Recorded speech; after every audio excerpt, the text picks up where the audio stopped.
spiritual. So he's creating a link, really, between Moses and him as it goes through. But that link is even more important because it's a whole different life, a whole different scene of Christians, and also an expansion of the area. So we're going to see that as it comes through, the overshadowing part of it. We're going to see it in the terms of in the first area, Jesus feeding the 5,000. What does that echo in the Old Testament? We know he's going to feed the 5,000 with bread, but what was he feeding them with back then? Eventually it brings up the subject of manna. Manna, exactly. So there's going to be an overshadowing of the echoing of manna. And we're also going to see how the people come to him, where he goes. We're going to be able to see that. And we're going to also be able to show Jesus isn't just like Moses, but he surpasses him. And we're going to be seeing that type of an example as well as we go through the lessons. So manna is what we consider, or they consider, the bread of life. What does that mean, bread of life? I mean, that's what they had in the desert, otherwise it would have died. Exactly. So it was a very good display of what it really takes to live. And in this case, we're going to see a little bit more of what life really is, not just manna, but it's going to be more of a spiritual nature that we're going to see it fold into. And I mean, Jesus already done the water of life, drink from it and live. Now he's got bread as well. Right. So what Mike said was he's already given examples of the water earlier, and now we're going to see the bread of life, and we're going to see the contrast with that.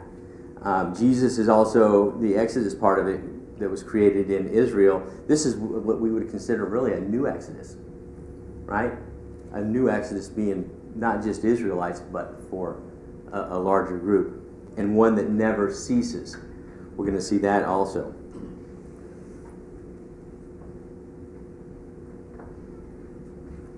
John, it was manna and quail. Now this story is bread and fish. Yeah. So what do you think that the difference is there? Good protein. It's still substance, right? And that's what the people are coming to see and get.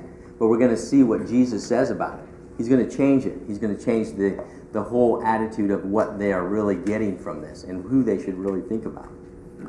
All right, so John deliberately frames this miracle as an exodus. And we're going to take a look at that. Let's take a look at the first part. We'll start with John 6.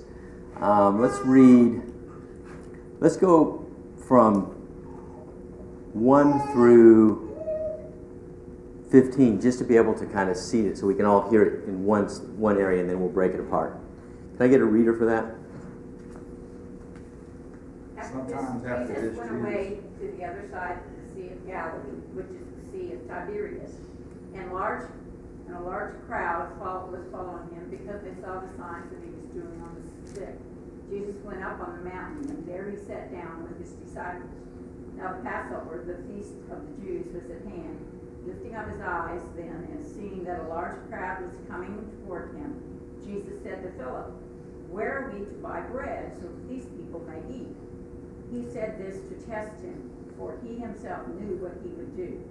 Philip answered him, 200 denarii worth of bread will not buy enough for each one of them to get a little. One of his disciples, Andrew, Simon Peter's brother, said to him, "There's a boy here who has 5 barley loaves and 2 fishes. But what are they for so many?" Jesus said, have people sit down." Now there was much grass in the place. So the men sat down, about 5,000 in number. Jesus took the loaves, and when he had given thanks, he distributed them to those who were seated. So also the fish, as much as they wanted. And when they had eaten their fill, he told his disciples, "Gather up the leftover fragments, that nothing may be lost." So they gathered them up and filled 12 baskets with fragments from the 5 barley loaves and left by those who had eaten.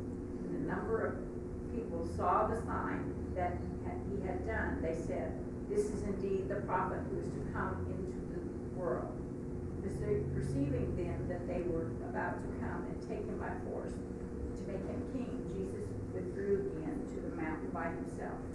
Okay, so Jesus feeds the 5,000. Let's quickly go through this section and see how John deliberately frames these miracles as the new Exodus from the old Exodus. We know the old Exodus where the Israelites left and Moses was leading that group. So in the first area, John 6, 1 through 3, we see the crossing of the sea where he goes out and he ascends to a mountain, right? So Jesus crosses the Sea of Galilee and ascends to the mountain, which echoes the crossing of what? The Red Sea, right? I didn't realize, and I've read this numerous times, didn't realize that Galilee had two names. The Sea of Galilee and Galilee. Yeah. I think about 2 or 3 more now. Yeah. Uh-huh. I think that the Sea of Tiberias, I think is considered the west side, but I don't know. It has different names, so. So we see also in John 6:2 where we had a multitude following. The people were following what? Following the signs. They wanted to be able to go through. Israelites followed who? Moses for the signs, right? And that was in Exodus 14 through 16. And also their motives were very deep. No, they were very shallow. These folks who were coming across to also follow him, were their motives very deep? No, they were shallow. They were just looking. They were curious. They were looking for some more signs. They were hearing about this guy, this prophet, the Jesus. Who is he? So they were going out with these shallow motives. They went into a wilderness setting. Now, I understand it isn't a long ways away, but it is a wilderness setting that they went through. It was a barren place. They have no bread available, of course, which mirrors what? We just talked about that. The manna. So it's mirroring the manna. Moses' question repeated where Jesus asked Philip, where do I buy bread? John 6:5. Moses also cried out, where can I get meat for all these people in Numbers 11? So we have that same contrast, the same kind of a mirror image on there. And then we also have the provision of bread, where God gave manna in the wilderness. Jesus also gave the multitude bread. And there was leftovers, where there was absolutely nothing lost. And then we had here, I've also read in some of the commentaries where you had 12 baskets of bread, 12 tribes. I don't know if that was specific, but it is. It seems like everything is symbolic when it comes to the way it's laid out. Jesus was the one who gathers the whole group, or the whole of God's people, so that what? None would be lost. Same thing with the bread. Nothing is lost. Nothing is put to it. I think it's notable too that it starts with a little tiny bit. I think one little boy's lunch. I think that's symbolic of how the Jesus movement happened. Mm-hmm. He came from this little tiny place, just one guy. Nobody even like if you think about the historical record of that entire region, Mm-hmm. it was almost not really notable in the entire nobody really ever wrote about anybody in Judea. It was not until the 1960s that we discovered a record of Pontius Pilate, like actual historical record of that guy. He ruled the place. So it was this the whole region was this tiny little place, and from that it spread to the whole world and had abundance even to fill those 12 tribes and then some, right? And so Jesus began in this tiny little place and expanded into us now, and everybody are talking about it. Right. Good points. So let's take a look again. Let's go through 1 through 6, the setting and the test that Jesus has. This is a test, really, that Jesus asks the question. So it says, after this, Jesus went away on the other side of the Sea of Galilee, which was the Sea of Tiberias. And a large crowd was following him because they saw signs that he was doing on the sick. Jesus went up the mountain where he sat down with his disciples. Now the Passover, the feast of the Jews, was at hand. Lifting his eyes and then seeing the large crowd was coming towards him, Jesus said to Philip, where are we to buy bread so that all these people may eat? He said this to test him. Okay, let's stop right there for a second. What was he testing him on? Why would Jesus even ask him the question? Help him grow. To what? To help him grow. He To can help think him about grow? who Jesus is and see what he's going to say. If he's Right. going to give the human answer Right. or the I know who I'm serving answer. Right. So what would have been the proper answer that Jesus was really looking for? I'm sure he already knew what they would say because he knows their hearts. He knows how deep they understand things. What would the answer be? You know. I know you'll provide. That's right, Lord. You are the Son of God. You will provide whatever's going to happen. You have control of this. That's the test that he failed because immediately he said what? He said, what did he say? Store right here. Yeah, there is no Walmart, Target. Where are we going to get our stuff at, right? We have to send them home. You start thinking, This amount of money, Yeah. it's not gonna feed all of these. and that's the way man thinks, right? Right away, we want to start coming up with a plan ourselves. Okay, let's see. We're going to dispatch 3 people. You go out this way. We'll get this way. We'll make an announcement. Go home and come back tomorrow. Something like that. That's what man thinks. We think that way. And there was already a little bit of biblical precedent for the apostles to know that Yep. this was possible. Because it's kind of an obscure story for most of us, but Elisha has already done this. Mhm. In 2 Kings 4, yeah. 2 Kings, yeah. Somebody brings him a first fruits offering, and he's like, all right, go feed this to everybody. And they're like, it's not enough. And he's like, no, it'll be enough. And then they feed it to everybody and have a ton left over. So Right. this has happened. This is a prophet thing to do. And so, for the people who grew up in the synagogue, hearing the word, they would have known that story. Right. Go It's ahead. not that they had enough, they had more than what they started with. Yeah. They didn't have that much when they started. Mhm. 12 baskets. Yeah. Right. Miss Ann. When he said 200 denarii, back then, one denarii was a day's wage. So 200 denarii was quite a bit of money, several months' wages. Right, and that's what also what Philip answered. Philip answered 200 denarii worth of bread would not be enough for each of them to eat, to get a little. One of the disciples, Andrew, Simon Peter's brother, said to him, "There is a boy here." So at least he's sitting there thinking, "Okay, well, let's see what we got here. Let's take inventory. Okay, we got a boy here, but look, he only has what? A lot of bread. Yeah, he only brought his lunch for himself. Are you going to share it with these 5,000, right? So, I mean, they're failing the test. Right. So they failed the test. So what does Jesus come around and says? Jesus comes and says, with his divine understanding, because he is divine, Jesus said, "Have the people sit down." Now there was much grass in the place. So the men sat down, about 5,000 in number. Jesus took the loaves, and then he had given thanks. He distributed to those who were seated. So also the fish, and as much as they wanted. Okay, so first of all here, what do we see here? We see that he sits down. There's grass all around. I've seen commentators say that it was a desolate area, but they had a good, comfortable place to sit, right, in Jesus' presence. So the comfort comes in, and then he says, As much as they desire. first of all, think about this, right? You're out in the wilderness. I don't even know how big the town is, but you have 5,000 men coming out. Plus women and children. Right. So we know that there's 5,000 men. There was probably much more than that because they had their women and children with them as well. So there was a huge group, first of all. So we're getting context of this, that what he's doing and what he sees. You think this was all planned out by Jesus? Yeah, he knew this was coming out. He had an opportunity here, and he's not just doing an opportunity to show them a wonderful sign. Get that straight right now, and we know that. He's not just showing a wonderful sign. Wow, look at me, I can feed everybody here, right? And have extras. That would be pretty wonderful in itself. And the people there are probably going to think what? They're going to think just that.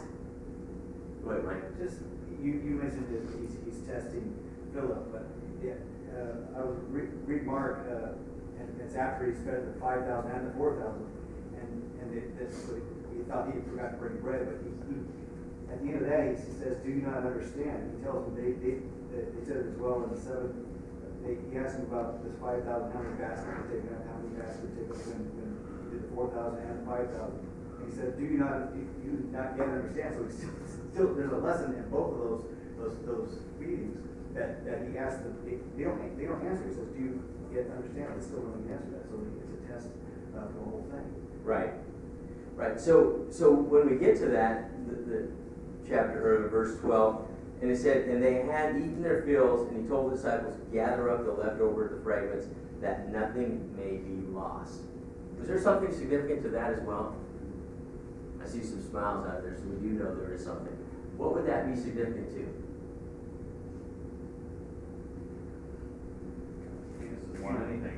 Later he talks about. He doesn't want anything to be lost, is right. And later he says that Father has given me that none can take away here later in the chapter.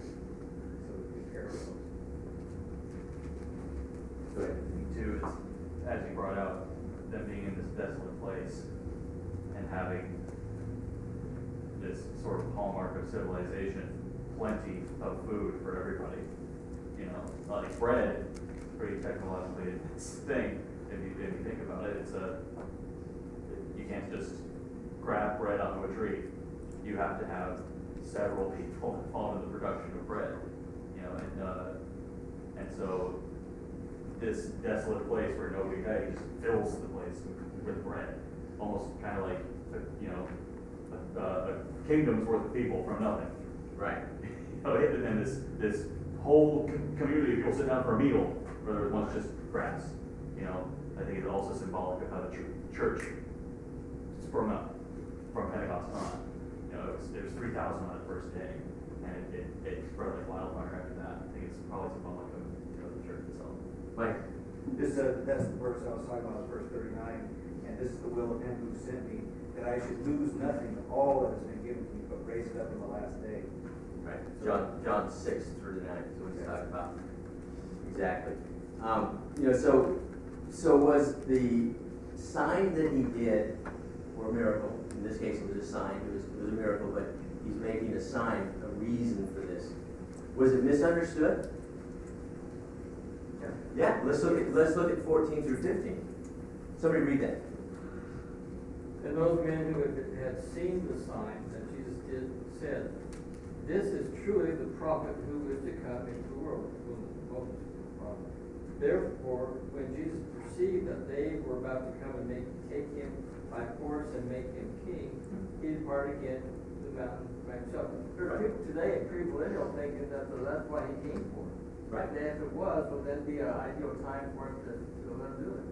So the people were thinking that he was there to be king. And that's what they were going to do. They were going to force him to be, okay, yeah, this guy here is it. We haven't seen anybody do this, and there is nobody who can do that. He's going to be our king, with a small k. They were going to force him to go and be a king. So he perceived this. Jesus understood that. So what is he going to do? He's going to just move on out, right? Yep, he's going to move on out. So that ends that section of the application. So what would be the application for this? A faith of test. A lot of times, like we talked about before, we see problems as impossible. But Jesus, what does he do? He acts with opportunity. He fixes it. He fixes problems. The problem was these guys coming, 5,000 of them plus, and there was a problem. They were seeing it as a problem. Jesus didn't see it as a problem at all. John? Just broke my arm. I'm good. I just caught him right there, too, without even looking. I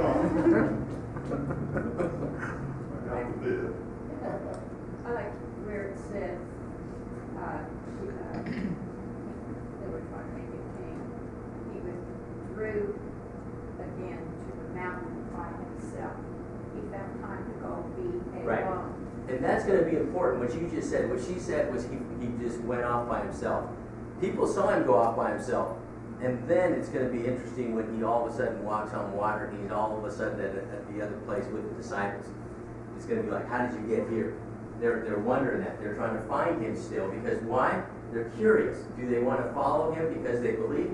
Maybe some believe, but were they following him for the right reason. Well, there was a story in the Old Testament about the siege around Jerusalem where they didn't have any food, and they were starting to eat their kids. And so they have the Romans, these are the Romans, if they come around and siege us and they lock us up in Jerusalem, we've got to go and take these little bit of food and feed the whole people, you know, and we have more left over than we started with. Right. You know? Yeah, And so, This guy's good. yes, that's right. I mean, this is an amazing miracle that they saw, and it was amazing. But let's hold off this and let's move on. We're about ready to. I just wondered why they all went down and got on a boat by themselves and took off without him. Let's figure this out. Well, let's just figure that out now as we go through this. And in fact, I had someone start reading back there. Can they get that same reader to start from 16 and work their way down to 21? You read. 60. What number? 16. 60.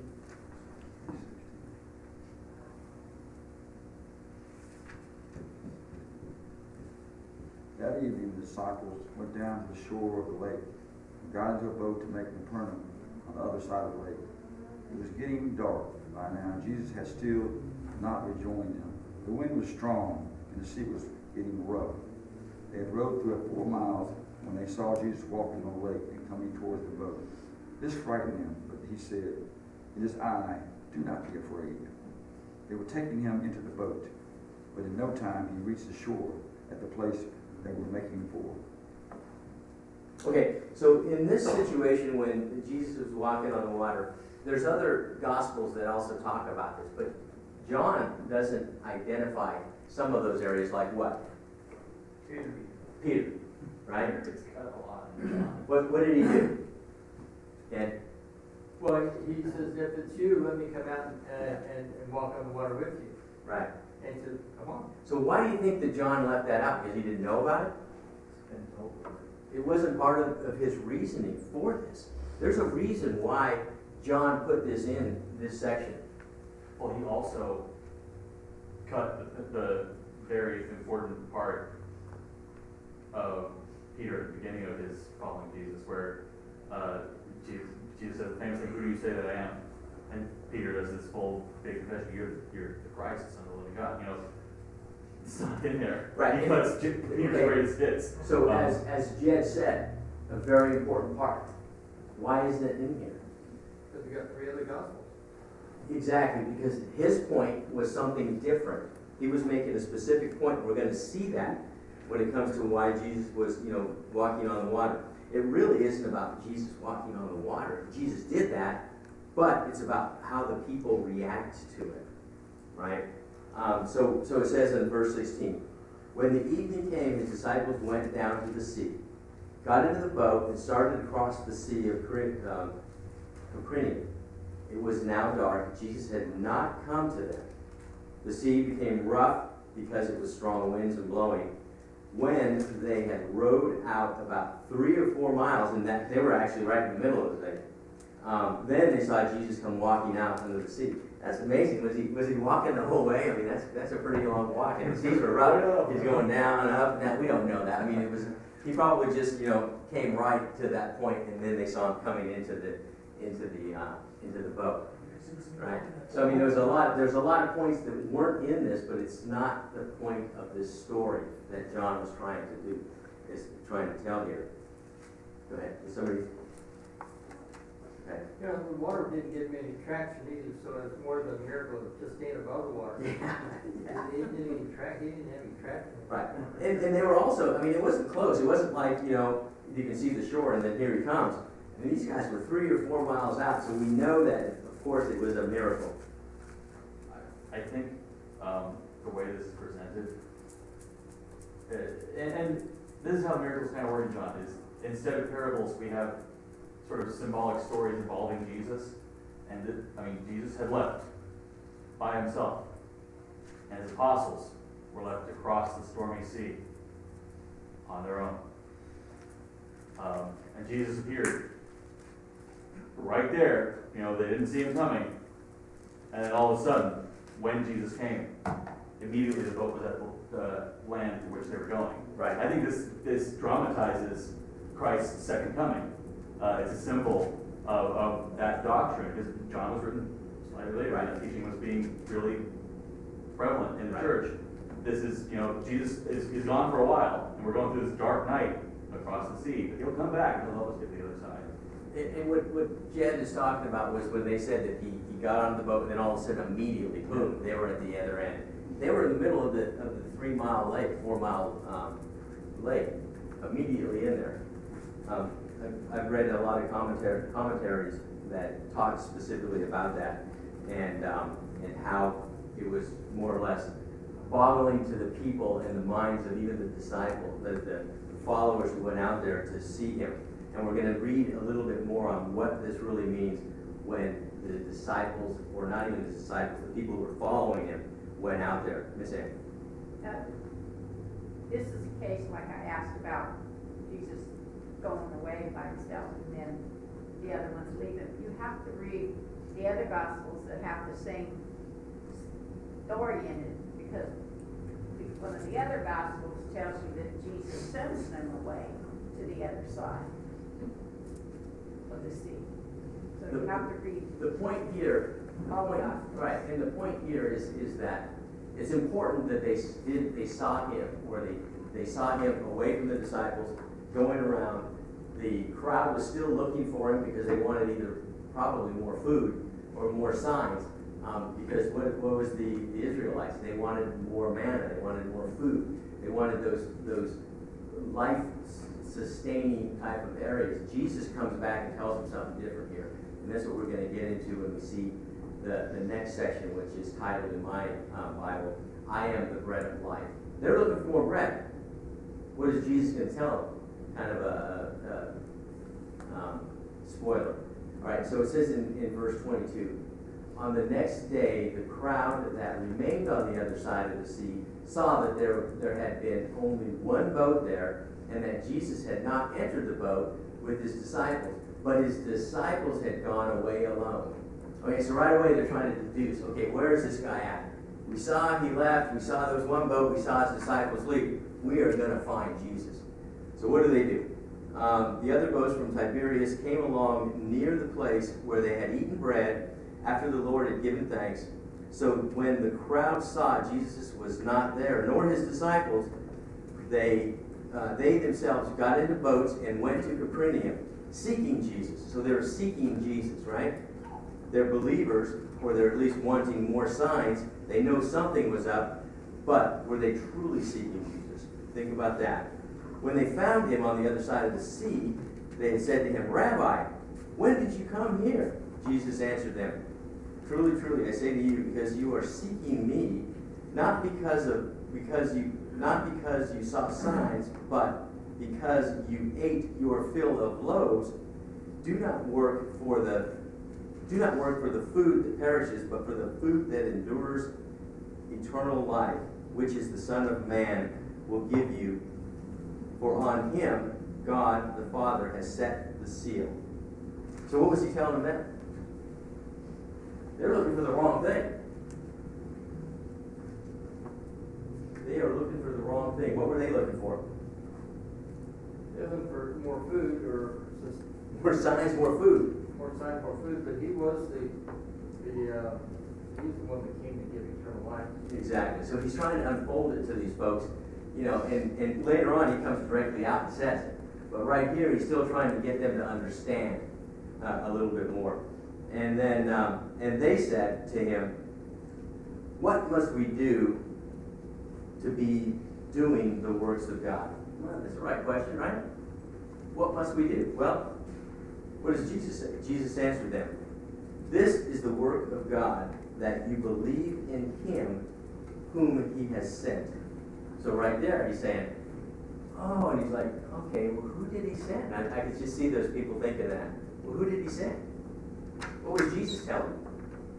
That was me. They understood as that next verse. Yeah. So at first he says, this is the work of God, that you believe in him who he sent.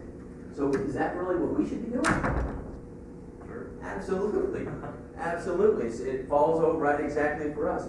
We need to be able to do the work of God. To be able to do the work of God, we need to be able to believe in him who who God has sent. So they said to him, then what signs do you do that we may see and believe you? So what is he asking there? Prove it. Yeah, so I mean, prove it. What do you mean prove it? What did I just do?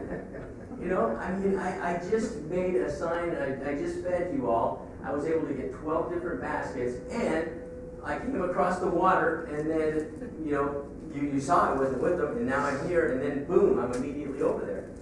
You know, so right away, these guys are asking all the wrong things. What do we always want to do? We want to be able to say, well, why didn't Jesus do that for me? We're looking for a sign. We're looking for something different. We're looking for, is he really God? Or is he really Jesus? Is that the wrong attitude? Absolutely is. We just see that right here. We're not doing the work of God, the work of the Father, when we have that attitude. All right, so then he goes on and says, our fathers ate the manna in the wilderness, as it is written, he gave them bread from the heaven to eat. Jesus then said to them, truly, truly, I say to you, it was not Moses who gave you the bread from heaven, but my Father gives you the true bread from heaven. Who is the true bread from heaven? Jesus is the true bread from heaven. Moses didn't give him that. Jesus is the true bread from heaven that his Father gives him. For the bread of God is whom comes down from heaven and gives life to the world. Wow, he's just giving it to him right there. He's telling them exactly what it is.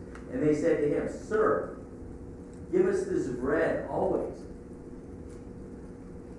You think they got it? Well, it's similar to what the woman said, well, give me this water so I don't. Yeah, exactly. It's the same thing.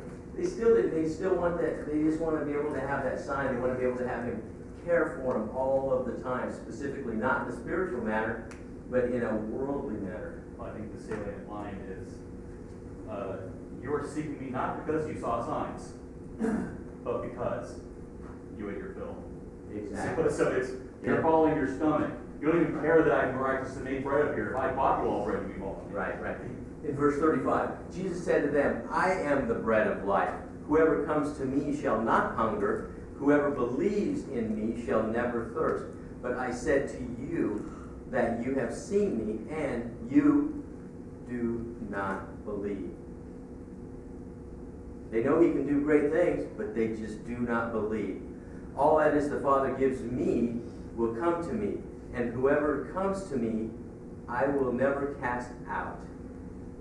For I have come down from the heavens, not to do my own will, but to do the will of who sent me, God. And this is the will of whom sent me, that I should lose nothing. And this is back to the part where he gathers up even extra. He doesn't want to lose anything of that what has been given me. And what was given to him? People. That I should lose anything that was given me. But I will raise up on the last day. For this is the will of my Father, that everyone who looks on the Son and believes in him shall have eternal life, and I will raise him up in the last days. This goes back to even Moses when we talked about when he had the serpent. He raised up the stick as a serpent. Yes. And they looked upon him and they had life, they were able to live. It's very similar to that area. So, what is that telling us here? We have to be able to believe, but what do we have to do with that belief?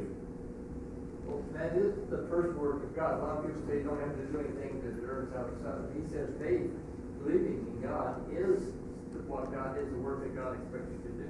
Right. And it's not something that God gives you. It's not God working. Right. It's what you have to do for the one who sent you.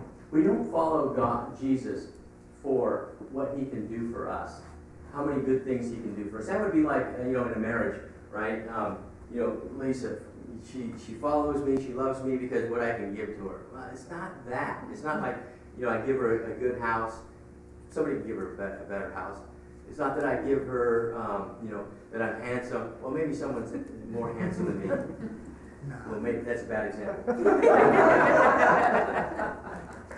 That's what Glenn's thinking. He's like, no, I had it there. No, I'm all right. But anyway, what it is because they love. She loves. we need to be able to love the same way. It's all about trust and obey. Trust and obey. Sorry we ran out of time, I had to cut the question short. But I appreciate the comments. Thank you.